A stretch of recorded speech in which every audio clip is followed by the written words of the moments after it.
Nossa última aula sobre gestão ministerial. Que triste. Mas espero que tenha sido útil para você, espero que esteja fazendo diferença na sua jornada, porque eu acredito que nós, como líderes, precisamos ser bons gestores, nós, como voluntários, precisamos usar bem aquilo que nos é confiado, tempo, recurso. Nós, como pastores, temos uma grande missão para viver e a gente precisa, sim, usar bem a estrutura, usar bem a organização para dar sustentabilidade para o organismo. Como eu falei, não se faz igreja sem duas coisas. Não se faz igreja sem recursos, não se faz igreja sem pessoas. Não se faz igreja sem pessoas, não se faz igreja sem recursos. É simples assim. E a gente conversou na aula passada sobre recursos. Então a gente conversou sobre 50% do que é necessário para se fazer igreja. E nessa última aula, para finalizar, eu quero conversar sobre os outros 50% sem a qual a gente não consegue fazer igreja, que são as preciosas e lindas pessoas. Quero conversar nessa aula sobre criando e liderando. Olha que lindo. Criando e liderando uma equipe dos sonhos. Como que eu e você podemos criar e liderar uma equipe dos sonhos. Primeira coisa, a gente precisa entender que trabalhar em equipe não é opcional.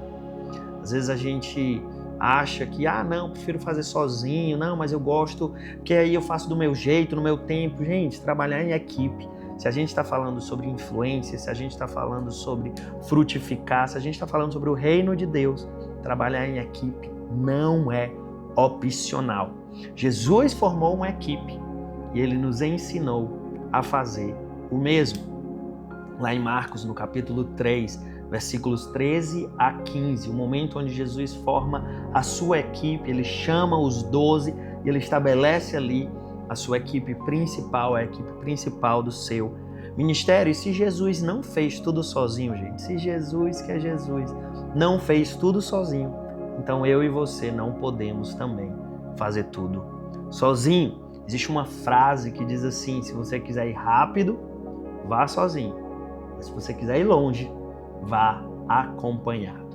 Às vezes a gente prefere fazer do nosso jeito, fazer no nosso ritmo, mas isso a gente ganha velocidade, mas a gente perde sustentabilidade. Quando a gente está junto das pessoas, quando a gente se cerca de uma equipe saudável, a gente garante que vamos fazer aí uma jornada muito mais longa.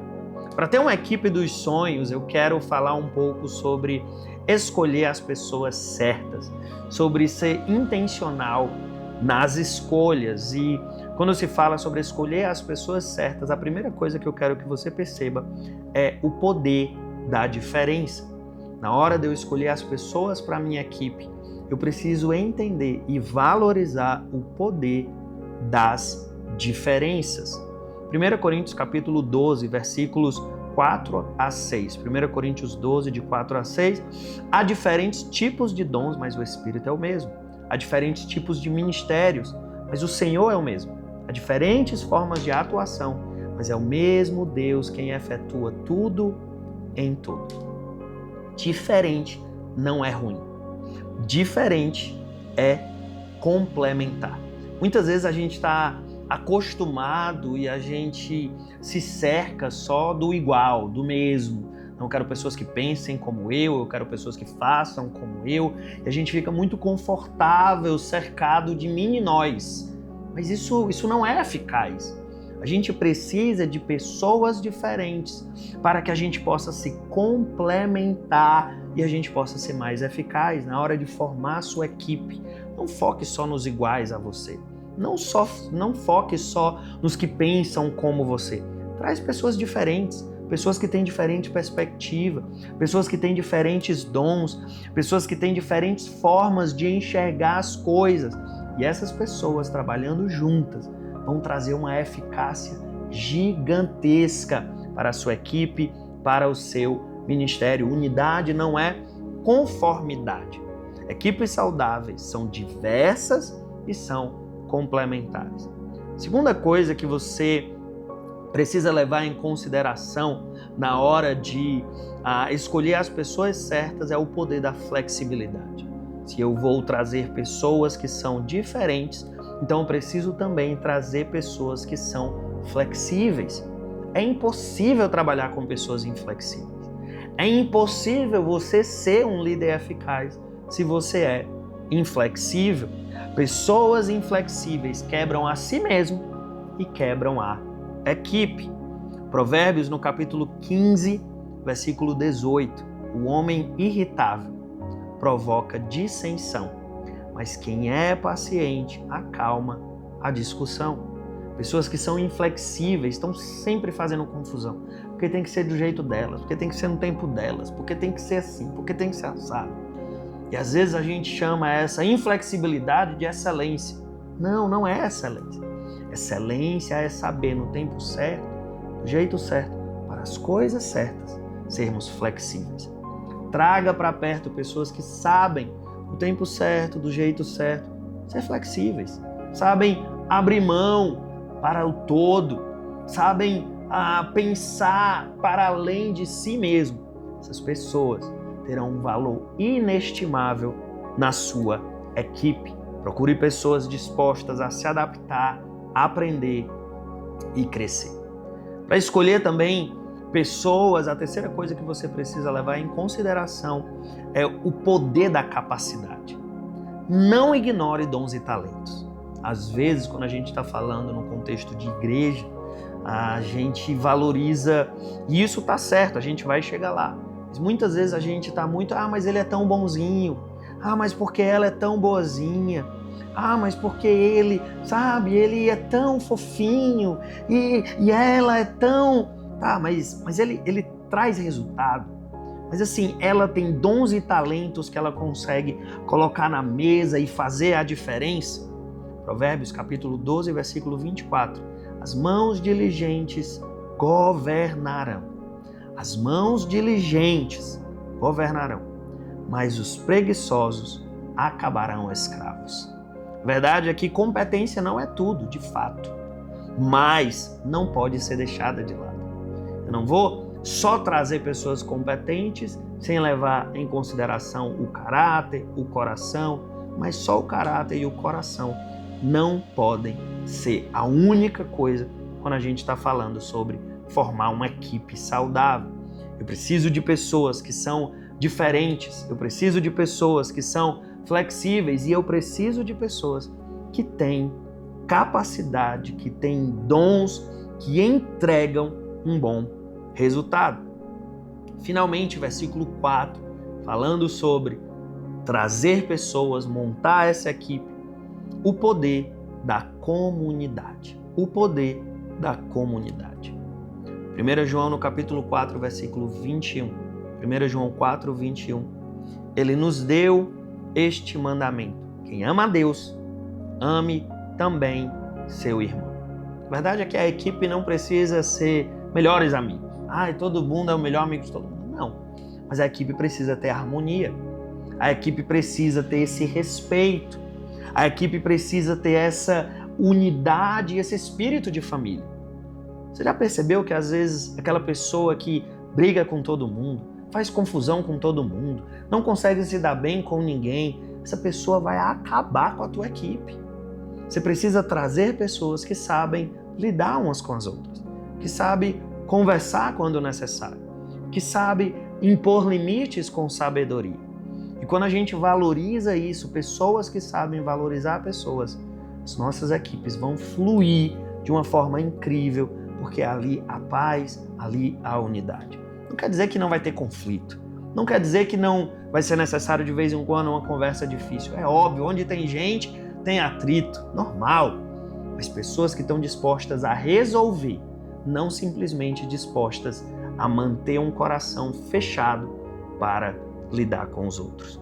Estou falando sobre como formar uma equipe.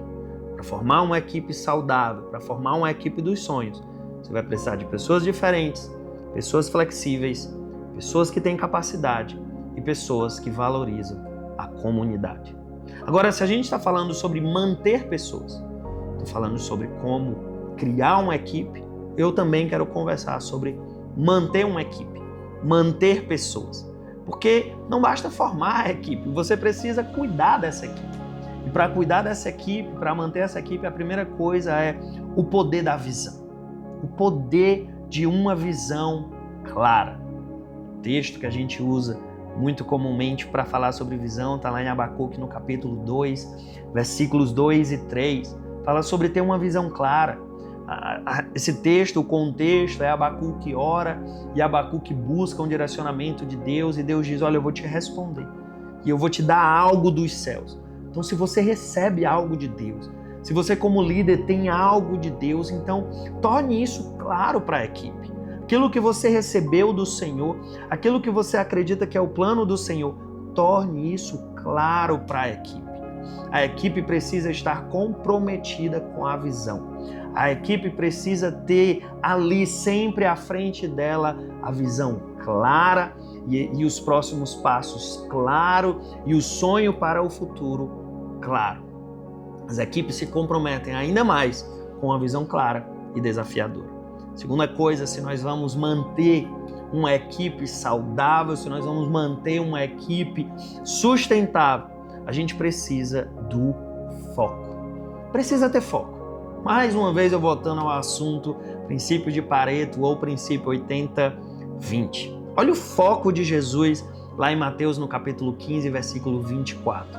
Jesus respondeu com clareza, eu fui enviado apenas às ovelhas perdidas de Israel. Jesus é claro. Olha, vai ter um plano depois. Depois os outros serão alcançados. Na fase 2, quando vier o Espírito Santo, vai se expandir por todo mundo. Mas eu, nesse momento, eu tenho um foco. Ovelhas perdidas de Israel. Deixe claro para a sua equipe qual é o foco.